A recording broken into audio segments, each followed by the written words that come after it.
नमस्ते जी। शांति के अग्रदूत श्री कृष्ण सुनने में हो सकता है थोड़ा सा अटपटा हो, क्योंकि सामान्यतः और सामान्य जन में यही प्रचलन में है कि महाभारत का युद्ध करवाने में बहुत बड़ा हाथ श्री कृष्ण का था। या इसी को दूसरे रूप में इस तरह से भी कहा जाता है कि यदि श्री कृष्ण चाहते तो उस युद्ध को रोक सकते थे जिसने इस आर्यावर्त की भूमि को या इस राष्ट्र को पूरी तरह से प्रभावित किया। न केवल प्रभावित किया बल्कि इसके भविष्य को ही बदल के रख दिया। और इतनी जनधन की हानि हुई कि इस भारतीय संस्कृति को मानने वाले लोग तो यही मानते हैं कि ये संसार का पहला विश्व युद्ध था। तो ऐसे युद्ध को लोगों की मान्यता के अनुसार अनेकों की चाहते हुए भी ना रोक पाने वाले को यदि शांति का अग्रदूत कहा जाए तो थोड़ा सा विचलित तो करेगा। लेकिन यदि श्री कृष्ण के कार्यों को, उनके सिद्धांतों को, उनके द्वारा किए गए प्रयत्न पुरुषार्थों को यदि देखा जाए तो सत्य यही है, वास्तविकता यही है कि शांति की प्रतिस्थापना के लिए जितना प्रयास श्री कृष्ण ने किया उतना प्रयास शायद अन्य किसी व्यक्ति ने उस काल में नहीं किया। और यदि अन्यों ने भी कुछ प्रयास उनके साथ मिलकर के किया होता, जो कि उच्च स्तर के विद्वान और योद्धा लोग थे, अगर किया होता तो शायद उस युद्ध को टाला भी जा सकता था। श्री कृष्ण के द्वारा क्या उसमें प्रयास किया गया, अगर इस पर थोड़ा सा विचार करें तो समझ में आएगा कि हाँ, वास्तव में श्री कृष्ण ने शांति की स्थापना का अंत तक प्रयास किया। जब सबने प्रयास छोड़ दिया तब भी वो उसके लिए अपनी कोशिश करते रहे। लेकिन एक सिद्धांत को उन्होंने कभी नहीं छोड़ा, जो शाश्वत सिद्धांत है। शाश्वत सिद्धांत ही वो होता है, अर्थात एक ऐसी एटर्नल ट्रुथ कि जो उस समय भी उसकी उतनी ही उपयोगिता थी, आज भी उतनी उपयोगिता है। और वो थी कि there is no peace without justice, कि न्याय के बिना कभी भी शांति की स्थापना नहीं हो सकती है। जब तक अन्याय रहेगा, जब तक अनजस्टिस रहेगा, तब तक शांति भी स्थापित नहीं हो सकती है। और उन्होंने उसी शांति की स्थापना के लिए भरपूर प्रयास किया। जब सेनाएं युद्ध के लिए तैयार हो चुकी थी, दोनों तरफ से तैयारियां हो चुकी थी, सभी योद्धा संसार भर से माना जाता आ चुके थे, तो उस समय भी, उस अंत में भी वो पांडवों के साथ थे और कहा कि मैं चाहता हूं कि एक बार शांति का प्रयास और किया जाए, दुर्योधन को समझाने का प्रयास किया जाए। हो सकता है वो तुम्हें कुछ न्यायोचित अधिकार तुम्हारा देने को तैयार हो जाए और इस युद्ध को टाला जा सके। पांडवों ने, युधिष्ठिर ने उसकी हामी भरी और श्री कृष्ण जो है वो हस्तिनापुर के लिए चल पड़े। हस्तिनापुर पहुंचते हैं, दुर्योधन के द्वारा भी उनका स्वागत किया जाता है, जलपान आदि ग्रहण किया जाता है। दुर्योधन कहते हैं, भोजन के लिए आग्रह करते हैं, अपने आतिथ्य के लिए आग्रह करते हैं, आतिथ्य देने के लिए, और श्री कृष्ण भोजन के लिए मना कर देते हैं। ये भी बड़ा कि भारी प्रसंग है, शिक्षाप्रद प्रसंग है, और अनेकों द्वारा इसका की चर्चा भी की जाती है। और श्री कृष्ण कहते हैं कि देखिए, दुर्योधन से स्पष्ट कहते हैं कि देखिए, भोजन वहीं किया जाता है जहाँ प्रीति होती है या कोई आपातकाल हो। अब तुम्हारे कार्यों की वजह से प्रीति तो मेरी तुम्हारे में है नहीं और आपातकाल मेरे पे कोई है नहीं, इसलिए वो आतिथ्य तो मैं आपका स्वीकार नहीं करूँगा। और वो चले जाते हैं विदुर के पास। सायंकाल हो जाती है, वहीं भोजन आदि विश्राम आदि का निर्णय करते हैं। विदुर आने का कारण पूछते हैं तो श्री कृष्ण बताते हैं कि मैं कल कौरव सभा में जा कर के एक बार फिर से युद्ध को टालने का प्रयास करना चाहता हूँ, जिससे इस युद्ध से बचा जा सके, उस विनाश से बचा जा सके और हम सब जो है इस राष्ट्रभूमि को रक्तपात से बचा सकें। विदुर कहते हैं कि भगवान, ये कौरव वंश के लोग मानने वाले तो हैं नहीं और ये अधर्म के रास्ते पर इस स्तर तक जा चुके हैं कि वहाँ से इनका वापस लौटना मुश्किल है, अभी तो असंभव ही है और आपका प्रयास इसमें सफल होने वाला नहीं है। इसलिए क्यों व्यर्थ में अपना समय और क्यों अपना सामर्थ्य जो है व्यर्थ करते हो। इसलिए मैं तो समझता हूँ कि इसकी कोई आवश्यकता नहीं है, क्योंकि इसका कोई परिणाम सार्थक निकलने वाला नहीं है। लेकिन श्री कृष्ण, विदुर को भी महात्मा के नाम से जाना जाता है और पूरे हस्तिनापुर में वही एक ऐसे व्यक्ति थे जो सदा न्याय के पक्ष में और उसी की बात करते थे। तो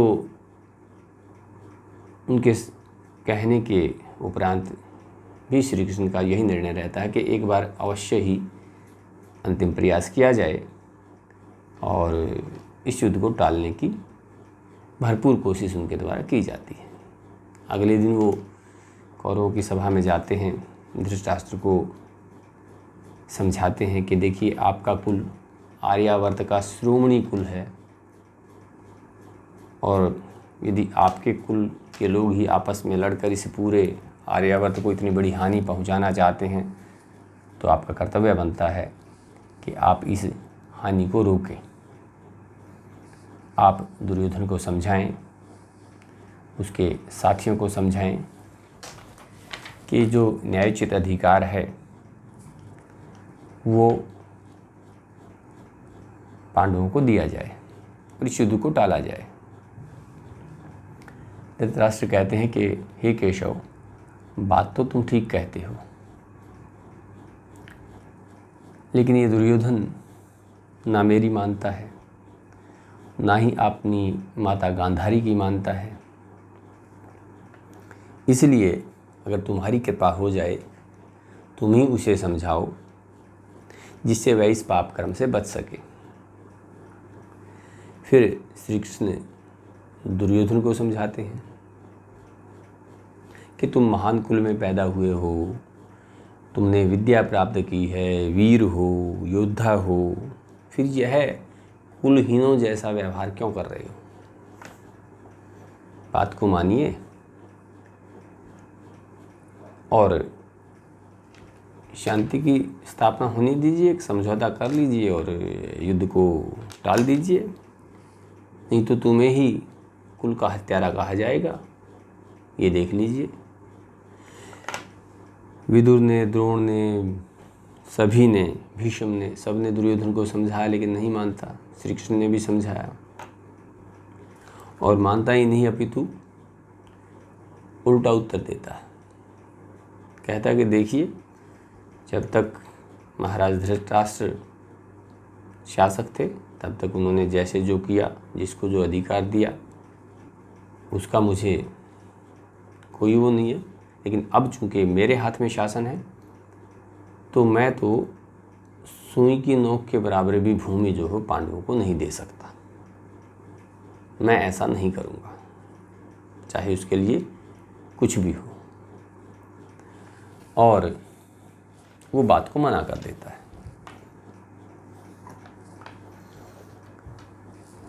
दुर्योधन की बात को सुनकर के श्री कृष्ण उनको फिर समझाते हैं और समझाते क्या हैं, इस बार उन्हें एक आईना दिखाते हैं कि देखिए, अगर तुम बात को नहीं मानते हो तो ऐसा ऐसा सब होगा, तुम्हारे कुल का सब सर्वनाश होगा और स्थितियां इतनी भयंकर होंगी।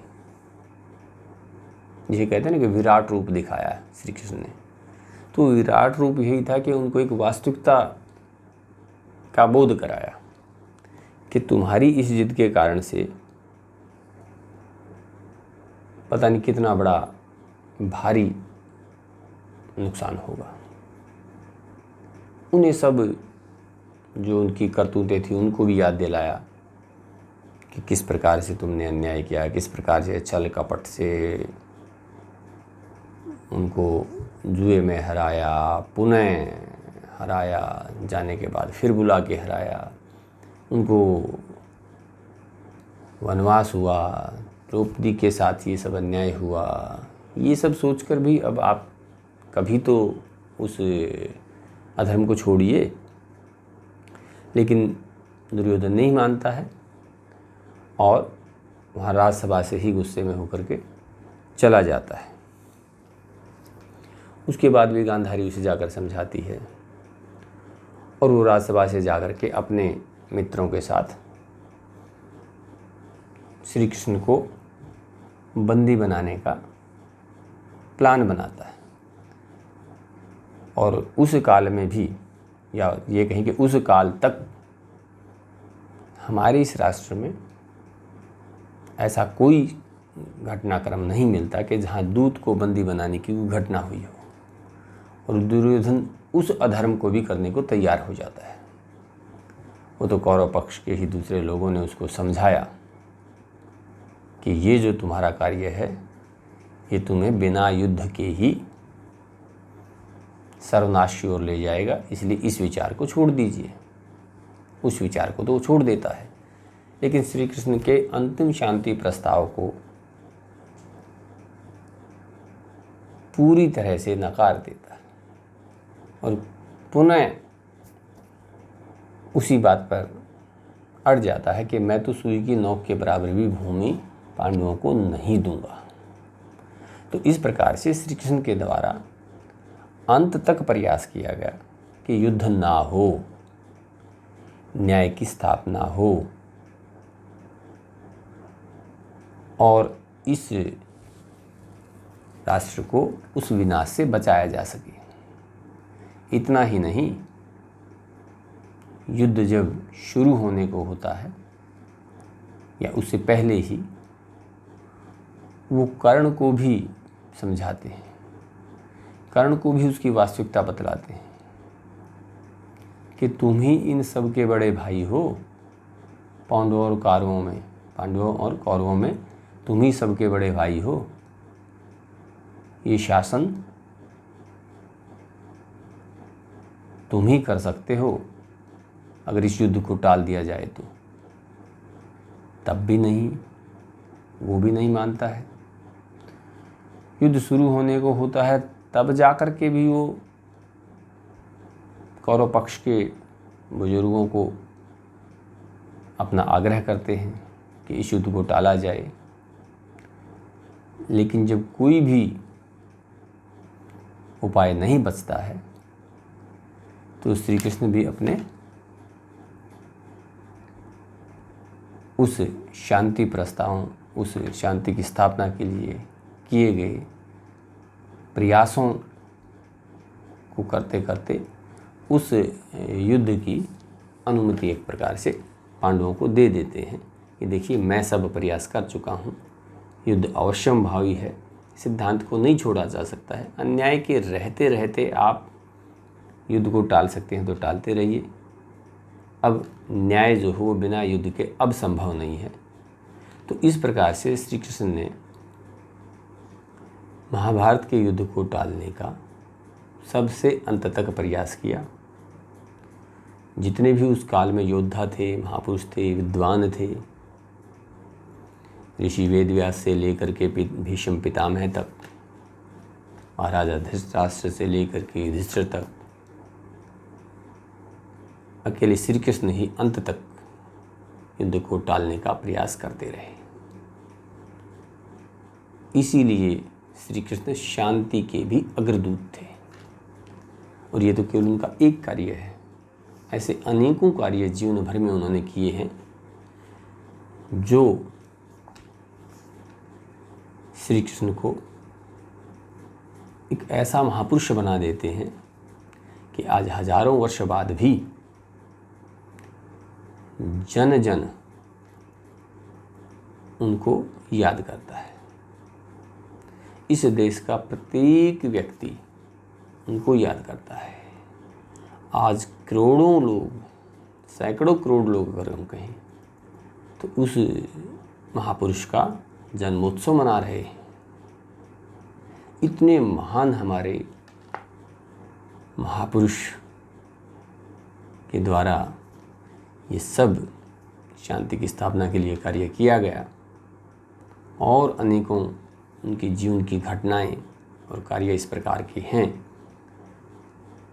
जो इस पूरे राष्ट्र की अस्मिता से, इस पूरे राष्ट्र के उत्थान से जुड़े हुए हैं और अपने काल में उन्होंने इस राष्ट्र में उसे न्याय की स्थापना का जो एक प्रकार से कहें कि उद्देश्य बना रखा था, उसके लिए वो अंत तक जूझते रहे, लड़ते रहे, लोगों को समझाते भी रहे और निरंतर कार्य करते रहे। और इन्हीं सब कार्यों के कारण से आज वो हमारे पूज्य हैं। आज वो हमारे लिए भगवान के तुल्य हैं। आज वो हमारे लिए महान योद्धा और हमारे श्रेष्ठ पूर्वज हैं। उनका अनुसरण हमें जीवन में अवश्य ही करना चाहिए। ऐसे ही महापुरुषों का अनुसरण करके इस राष्ट्र में हज़ारों वर्षों तक वो वैदिक संस्कृति पनपी है, जिससे जन जन सुखी होता रहा है, जिससे न केवल मनुष्य मात्र अपितु प्राणी मात्र भी सुखी रहा है। उसी वैदिक संस्कृति के वाहक श्री कृष्ण थे। तो आइए आज उनके जन्मोत्सव पर उन महान अपने महापुरुष को जानें और उनके द्वारा जो श्रेष्ठ कार्य किए गए उनको भी समझने का प्रयास करें, जिससे कि उनके बारे में फैली हुई भ्रांतियाँ दूर हो सकें, उनके बारे में समाज में फैले हुए भ्रम दूर हो सकें और हम एक नए मार्ग पर, एक राष्ट्र उत्थान में अपना योगदान दे सकें। धन्यवाद। सभी को सादर